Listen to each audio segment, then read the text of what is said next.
MCQ number 7 देखें, consider two sets A is equal to 2 3 4 and B is equal to AB। The binary relation, अब एक binary relation है, आपको पता है बाइनरी रिलेशन का भी, मैं इसका मजीद आपको बता देती हूँ।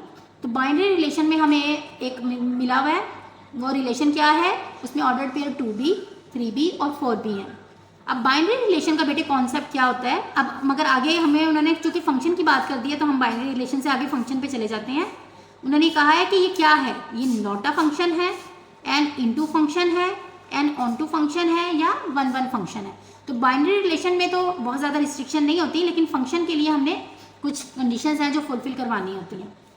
तो फंक्शन तो ये है क्योंकि सेट ए जो है वो पूरे का पूरा यूज़ भी हो रहा है और रिपीट नहीं हो रहा। अब कौन सा फंक्शन है ये चेक कर लेते हैं। अभी थोड़ी देर पहले हमने इनटू फंक्शन की डेफिनेशन जो है वो रिवाइज की थी, दोबारा देख लें। An into function at least one element of second set codomain set is not an image of some element of first set domain set, so it's an into function, option B. अब ये into function क्यों है, क्योंकि second set पूरे का पूरा use नहीं हो रहा, ठीक है। रेंज और कोडोमेन का सेट जो है वो पूरे का पूरा जो है वो इक्वल नहीं है, रेंज का सेट छोटा है, प्रॉपर सबसेट है कोडोमेन के सेट का। तो 2 3 4 तो यूज हो रहा है, लेकिन A B set second set पूरा यूज नहीं हो रहा। तो ये इनटू फंक्शन की जो है आपके पास ये इनटू फंक्शन बन रहा है। ये जो बाइनरी रिलेशन है सिर्फ रिलेशन नहीं है, ये फंक्शन भी है। और कौन सा फंक्शन है, an into function, option B. ठीक हो गया, हाँ जी। अब आगे चलते हैं, MCQ नंबर 8 को देखें। If A is equal to AB and B is equal to 10 20, then which of the following option or option is or are binary relations from A to B? अब इनमें से कौन कौन से ऐसे ऑप्शंस हैं जो आपके पास बाइनरी रिलेशंस हैं A से B में। देखें, एक हमें दिया हुआ है A10 और B20, एक ऑर्डर्ड पेयर ये है। दूसरा ऑर्डर्ड पेयर है 10A 20B, तीसरा ऑर्डर्ड पेयर है ओनली A20, फोर्थ वाला ऑर्डर्ड पेयर दिया हुआ है 10B। अब थोड़ा सा हम याद कर लेते हैं कि हमारा बाइनरी रिलेशन का कॉन्सेप्ट क्या था, जो मैं ऊपर बताने लगी थी आपको। बाइनरी रिलेशन में बेटे ये होता है कि आपके फर्स्ट सेट में से जो एलिमेंट होता है वो ऑर्डर्ड पेयर का हर फर्स्ट एलिमेंट होता है। यानी बाइनरी रिलेशन में जो ऑर्डर्ड पेयर आपको नजर आ रहे होते हैं, हर ऑर्डर्ड पेयर का फर्स्ट एलिमेंट फर्स्ट सेट से और सेकेंड एलिमेंट सेकेंड सेट से होता है। तो ये फर्स्ट वाला तो इस बात को फुलफिल कर रहा है। अब सेकेंड पे देखते हैं, ये देखें यहाँ पर 10 शुरू में आ गया, मतलब ये तो पॉसिबल ही नहीं है ना। जैसे मैं अभी आपको थोड़ी देर पहले बता रही थी कि जो डिस्ट्रैक्टर होते हैं, बाजू का आप पहले वहाँ से शुरू कर लेते हैं क्वेश्चन को कि कौन से डिस्ट्रैक्टर हैं जो हो ही नहीं सकते।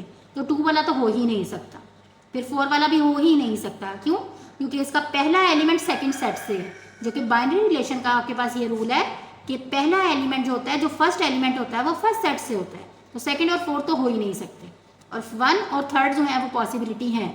बाइनरी रिलेशन है, ज़्यादा रिस्ट्रिक्शन नहीं है, सिर्फ ये एक रिस्ट्रिक्शन है कि हर एलिमेंट जो फर्स्ट एलिमेंट है वो फर्स्ट सेट से और सेकंड एलिमेंट सेकंड सेट से हो। तो ये दोनों इसको फुलफिल कर रहे हैं। तो 1 एंड 3 दोनों पॉसिबिलिटीज़ हैं। तो C is the correct option, जिसमें 1 एंड 3 दोनों आ रहे हैं। इसकी एक्सप्लेनेशन भी देख लें। In a binary relation each ordered pair has first element belongs to set A and second element belongs to set B. So only 1 and 3 fulfill this condition, means option C is the correct option of MCQ 8.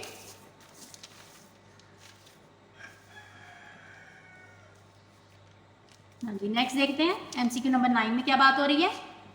If a universal set is defined as, universal set जिसको हम U से show करते हैं, 1 2 3 4 5 6 7 8 9 10, यानी first 10 जो आपके numerals हैं अगर यूनिवर्सल सेट में हो, and E is a set of even number, और E कोई और सेट हो जो कि इवन नंबर का सेट हो, देन E कॉम्प्लीमेंट, ये जो E के ऊपर छोटा सा C है इसको कहते हैं E कॉम्प्लीमेंट। ठीक है, स्लैश सी भी लगी हुई हो सकती है, E के ऊपर एक छोटी सी स्लैश हो, डैश सी हो तो भी E कॉम्प्लीमेंट कहलाएगा, और अगर ये छोटा सा C लिखा हुआ है तो भी E कॉम्प्लीमेंट ही कहलाएगा। इज, ये 4 ऑप्शंस हैं, आपने ये बताना है कि E कॉम्प्लीमेंट का सेट कौन सा होगा। अब हम कॉम्प्लीमेंट का जो कॉन्सेप्ट है इसको थोड़ा सा रिवाइज कर लेते हैं। कॉम्प्लीमेंट बेटे इस चीज़ को कहते हैं कि हम यूनिवर्सल सेट में से जिस सेट को माइनस कर दें उसका कॉम्प्लीमेंट मिल जाता है हमें। अब बच्चे यहाँ पर मैंने अक्सर देखा है क्या गलती करते हैं, बिल्कुल सही क्वेश्चन अटैम्प्ट करके वो क्या करते हैं, ई में से यू को माइनस कर देते हैं। ठीक है, तो ये गलत है। आपने यूनिवर्सल सेट में से ई को माइनस करेंगे तो ई कॉम्प्लीमेंट मिलेगा आपको। ठीक है, तो अभी हमने जो सब्ट्रैक्शन का कॉन्सेप्ट है पीछे रिवाइज किया था, यूनिवर्सल सेट के वो एलिमेंट्स जो ई में भी मौजूद हैं वो नहीं लिखे जाएंगे, बाकी सारे का सारा यूनिवर्सल सेट जो है वो यहाँ पर लिखा जाएगा। ठीक है, means set E even numbers subtract from universal set, हमने इवन नंबर्स जो है वो सब्ट्रैक्ट कर देने हैं यूनिवर्सल सेट में, क्योंकि उसमें इवन भी हैं ऑड भी हैं। एंड ई का सेट क्या होता है 2 4 6 8 10 so on. When we subtract even numbers from universal set we have only a set of 1 3 5 7 9, in other words odd numbers का सेट बच जाएगा। ठीक है, 1 2 3 फर्स्ट 5 ऑड नंबर्स बच जाएंगे हमारे पास। तो ऑप्शन बी में हमारे पास ये फर्स्ट 5 ऑड नंबर्स आ रहे हैं 1 3 5 7 एंड 9। तो हम यूनिवर्सल सेट में से जब इवन नंबर के सेट को माइनस करेंगे, यानी इवन नंबर्स माइनस करेंगे 2 4 6 8 10, तो बचेगा क्या 1 3 5 7 एंड 9। ठीक हो गया, तो ये था आपके पास MCQ नंबर 9। आगे चलते हैं। अब यहाँ पर हमारे पास जो सेट्स का टॉपिक था वो ख़त्म हो गया है। अब हमारे पास जो है वो लॉगरिथम का टॉपिक शुरू हो रहा है MCQ नंबर 10 से। If a number 0.0101 can also be expressed as 1.01 into 10 raised to power p, then the value of p is equal to, हमें पता है कि अगर एक नंबर ऑर्डिनरी फॉर्म में हो तो वो इस तरह होता है, और अगर हम उसको साइंटिफिक फॉर्म में लिखना हो, साइंटिफिक नोटेशन में लिखना हो, तो उसका फॉर्मूला होता है a into 10 raise to power n। ठीक है, तो साइंटिफिक नोटेशन में हम इस तरह लिखते हैं। होता क्या है साइंटिफिक नोटेशन का रूल, लेफ्ट हैंड साइड से फर्स्ट नॉन जीरो डिजिट के बाद आपने डेसिमल प्लेस करना होता है, रिमेनिंग नंबर लिखते हैं, जीरोज नहीं लिखते, और फिर 10 की इंटेग्रल पावर आ जाती है। अब 10 की इंटेग्रल पावर कैसे आती है इसका भी मैं आपको बता देती हूँ, बहुत आसान है। डेसिमल की जो पुरानी और नई प्लेस होती है उसके दरमियान में जितने डिजिट्स होते हैं वो आपकी 10 की इंटेग्रल पावर होती है। ठीक है, अब यहाँ पे भी हमें 10 की इंटेग्रल पावर ही पूछी गई है। तो जब हम इस नंबर को साइंटिफिक नोटेशन में लिखते हैं, मैं थोड़ा सा आपको बताती हूँ उसके बारे में। जब हम इसको लेफ्ट हैंड साइड से फर्स्ट नॉन जीरो डिजिट के बाद डेसिमल प्लेस करेंगे तो ये 1 के बाद डेसिमल आएगा। लेफ्ट हैंड साइड से फर्स्ट नॉन जीरो डिजिट है आपके पास 1। ठीक है, अब जब हमने यहाँ पर डेसिमल प्लेस किया साइंटिफिक नोटेशन में लिखने के लिए, तो ओल्ड और न्यू प्लेसेस में जितने डिजिट्स हैं वो आपकी 10 की इंटेग्रल पावर होगी। ठीक है, तो 10 की इंटेग्रल पावर होगी 2।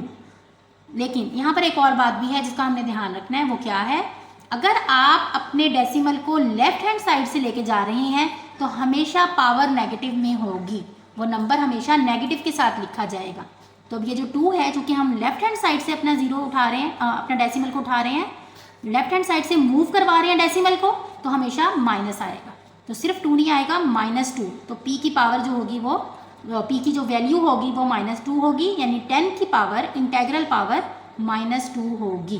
ठीक है, अच्छा मैं इसमें आपको एक और बात बताती हूँ कि अगर ये नंबर इस तरह ना लिखा होता, यानी कि अगर हम लेफ्ट से मूव ना करवा रहे हो डेसिमल को, राइट से मूव करवाएं, तो फिर क्या होता है। तो यहाँ देखिए मैंने एक और नंबर लिखा है आपके लिए। अगर एक सिंपल नंबर है जैसे ये 43600 है, यहाँ डेसिमल लिखा हुआ नहीं होता, लेकिन अगर एक ये नंबर है तो हम यही एक्सपेक्ट करते हैं कि यहाँ डेसिमल है।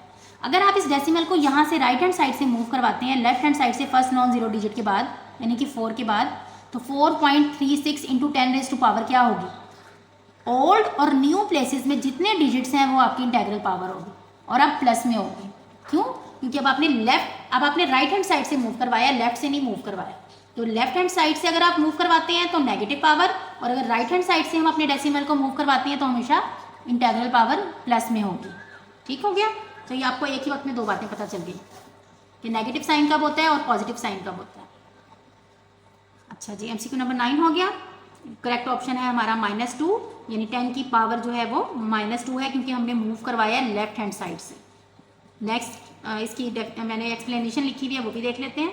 In scientific notation we count the digits between the old and new position of decimal. There are 2 digits in between old and new position of decimal, and if we move from left to right we place negative sign, so value of p will be -2, option A। आगे चलते हैं। On converting 10 raised to power -3 is equal to 0.001 into the logarithmic form, log of m to the base 10 is equal to n। अगर हम इसको logarithmic form में लिखें तो इस तरह लिखा जाता है, the value of m will be, अब मैं आपको बता देती हूँ, थोड़ा सा मजीद एक्सप्लेन कर देती हूँ। कि एक्सपोनेंशियल फॉर्म से हम लॉगरिथमिक फॉर्म में और लॉगरिथमिक फॉर्म से एक्सपोनेंशियल फॉर्म में हम आराम से जा सकते हैं, बट कैसे, इसको सीख लेते हैं। ये देखें, ये आपके पास, ठीक है, इसको हम, ये पहले वाले क्वेश्चन के लिए हमने किया था, ये एक्सपोनेंशियल फॉर्म है। 10 raised to power -3 is equal to 0.001। We know that it's a exponential form. अब अगर हमने इसको लॉगरिथमिक फॉर्म में लिखना है तो बहुत ही सिंपल सा रूल है, कोई भी, बिल्कुल भी इसमें कोई हार्ड एंड फास्ट रूल नहीं है। सिंपल सा रूल है कि ये 10 जो इस वक्त बेस है, लॉगरिथमिक फॉर्म में भी बेस यही होगी। जब आप लॉग लिखेंगे तो लॉग की बेस 10 होगी, एक्सपोनेंट सामने चला जाएगा और सामने वाली वैल्यू आपका आर्ग्यूमेंट बन जाएगा, ठीक है। यानी जिस वैल्यू का हम लॉग लेते हैं उसको हम कहते हैं आर्ग्यूमेंट, इसको हम कहते हैं बेस, और ये जो एक्सपोनेंट है ये सामने चले जाता है। तो एक्सपोनेंशियल फॉर्म से अगर आपने लॉगरिथमिक फॉर्म में लिखना है तो इस तरह कन्वर्ट होगा। अब आपसे देखें पूछा क्या गया है, एमसीक्यू में आपसे m की वैल्यू पूछी गई है। m क्या है, आर्ग्यूमेंट। तो यहाँ पर अभी मैंने आपको सिखा दिया आर्ग्यूमेंट क्या है। इस वक्त आर्ग्यूमेंट है 0.001। तो एक्सपोनेंशियल फॉर्म से जब हम लॉगरिथमिक फॉर्म में लिखते हैं तो हमने बेस को लॉग की बेस बना देना होता है, बेस वहीं रहती है, पावर सामने चली जाती है, एक्सपोनेंट सामने चली जाती है, और जो सामने वाली वैल्यू है वो आपका आर्ग्यूमेंट बन जाता है। ठीक हो गया।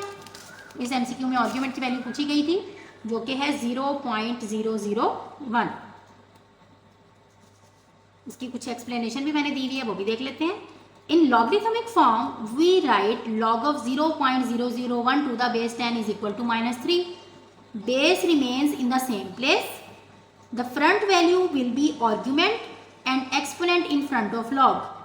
जो एक्सपोनेंट को कहाँ प्लेस करते हैं हम, लॉग के सामने, सामने वाली वैल्यू आर्ग्यूमेंट बन जाती है, बेस अपनी जगह पर ही रहती है।